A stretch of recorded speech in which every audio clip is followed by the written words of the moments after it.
Karen is one of the senior coaches at Western Province Majorettes and joins us now. Hi there, everybody. So, Karen, first time for you on the show with us this evening. You've been involved in the world of Majorettes for a very long time. Tell us, how did you get started? Yeah, this is my first time on the show. Well, my journey with Majorettes goes way back about 33 years. Wow. I was a majorette at school, and after that, when I finished school, I went on to judge for a little bit, and then from then, I decided to try my hand at coaching. And for the past 25 years, I've been coaching at Fairmont High School. I mean, it's a massive sport. Every year we see enormous groups travel to these really big competitions. But maybe it's one of those sports that doesn't get much publicity. Yeah, I don't think it gets the publicity that it deserves. It is a big sport. I don't think it gets the support of the schools that are involved, because a lot of the teams are made up of clubs, Right. because schools don't offer that sport. You know, it's not one of your mainstream sports like hockey or rugby or whatever. Well, give us a rundown of it, because I mean, here we are now. We're talking about majorettes. What is majorettes? Because it's not self-explanatory. There are various categories that we can participate in. There's the large drill, which is basically how drummies started off. Right. And that has a minimum, I think, of 20 kids, and there is no maximum. So you can have 150 kids on the field, and that's the traditional style of Busby, military style uniform, boots, and Right. you do different movements, formations to music, etc. And then you get what we call small drill, which is basically a smaller version of large drill, but it's more funky, it's more upbeat, it's faster. Um, it's on a smaller size field, smaller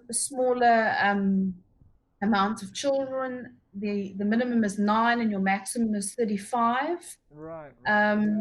And that your uniforms there, as well as the movements, are far more out there. If you know what I'm trying to say. So, but we're talking about.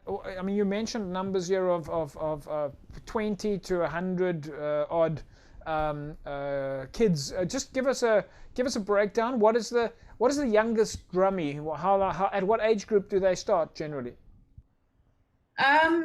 Well, I think they can start. I'm involved with high school, so Right. Okay. We take from grade 8 right through to matrics. Then the primary schools, I think they can start from grade 1. I mean, I've got 2 matrics in my team. Okay.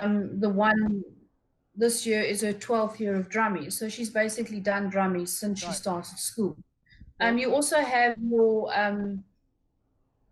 they don't compete, but they like your grade R's, and they do often come to competitions, not so much nowadays, but they used to come and entertain the crowd and so on. So tell us a little bit about how's Western Province or Western Cape drummies doing? Are we winning? Well, at the moment, I don't think anybody's winning with this terrible pandemic that we're all going through. Western Province is up there. We've got Hottentots Holland High School, then Fairmont High School, and JG Marin, who are all in the top 10 of the elite league at SAMCA level, which is our federation. National level, yeah. And do you guys do you compete overseas? Do the teams travel? Not as schools, but we do compete as a national team overseas. Right. The national team was supposed to actually go to Kazakhstan and compete in championships there in September, but unfortunately, because of the pandemic, it's been postponed to next year. And that's a big sport. Sorry, you were saying? Sorry, that the national team is a combination of kids all over the country. So it's your best of the best. Right. They go through trials and they select it accordingly, and then they form the national team. They go and compete against. It's called MWF. How big is it globally, Karen? I mean, are there a lot of teams globally? I reckon it is quite big globally, yes, especially in countries like Croatia and Right. Czech Republic Okay. and so on. It's quite big there. It's also big in the States. Yeah. Okay. Where I know that there was a team in Gauteng that were actually supposed to go and participate in the dance drill championships that were taking place in March this year. Yeah. But again, unfortunately, because of COVID-19, they couldn't attend. Difficult. You sent us a video here. Let's take a look at the video and then talk us through it. Yeah, well, this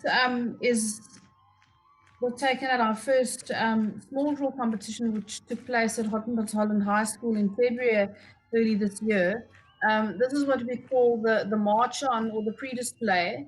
The girls march on. Some people make a big thing out of it. Some people just, do the bare minimum, get onto the field and ready to start the display. This isn't judged. So it's basically just for the girls to set up. You see they've got boxes there, put them onto the field and get them into their starting position. So it looks like it's quite exciting. I mean, there's lots of music, there's lots of fans, there's obviously lots of parents, because most of your participants look like they're still at school level. But is this something that you recommend for kids to get involved in? Oh, definitely. I myself was a majorette or a drummie. We didn't do half the things of what these girls do now. Really? But it teaches them. Drummies is I think the vehicle, that you use to get the kids to learn about discipline and self-confidence and belief in themselves and coordination. And you often find that girls that are not really sporty children, they tend to gravitate towards a drummy team. They become part of a sisterhood, and it's like a mini family. And I always say it's like a mini world, because in your normal sport like netball, you have an under 15 team or an under 19 team. Yeah. And you're dealing with kids of the same age, whereas in drummies, it's 13-year-olds and 18-year-olds. Yeah. And I think it's great. It really does set them up for life. Yeah.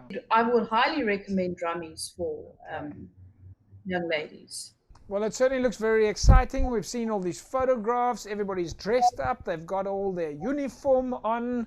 There's cheering and music and screaming and fans going mad. So I think that's what we want to see from the world of sport, is that sort of activity and engagement. And clearly it's very positive. So last question, I would imagine that this must take a lot of time, because people have to arrive and you've got a lot of drills to go through again and again and again. Yeah, I basically just mentioned small and large drill. There are there are groups involved. There's another four groups involved. So drummies does take a lot of time. Yeah. I find that it is easier. I'm fortunate enough to have girls come into my team who are experienced and who have been doing drummies for quite a while. So it's easier and it's quicker to work with them. But the new ones that come in grade 8 who have 2 left feet and have never heard of it, so we do practice hard, but I firmly believe in quality rather than quantity. I'm not going to spend 7 days a week on a drumming field. I'm not a teacher. I have a job to go to, so drummies is basically my second job. A lot of time, but I see you've got your Protea colours on, so certainly Western Province, Western Cape is being represented at a South African level. So, Karen, I think we are going to leave it at that. We say to you thanks, and once again, please remember to be safe out there. And of course, when you do see the girls, stay isolated, stay safe, follow the health protocols, and we look forward to chatting to you again. Great. Thank you for having me on your show. Thanks, Karen. Karen Donachie there, folks. Of course, provincial coach here in the Western Cape. Fantastic to be chatting with Karen. There's so much going on in the world of drum majorettes and cheerleading, as we know them, drummies.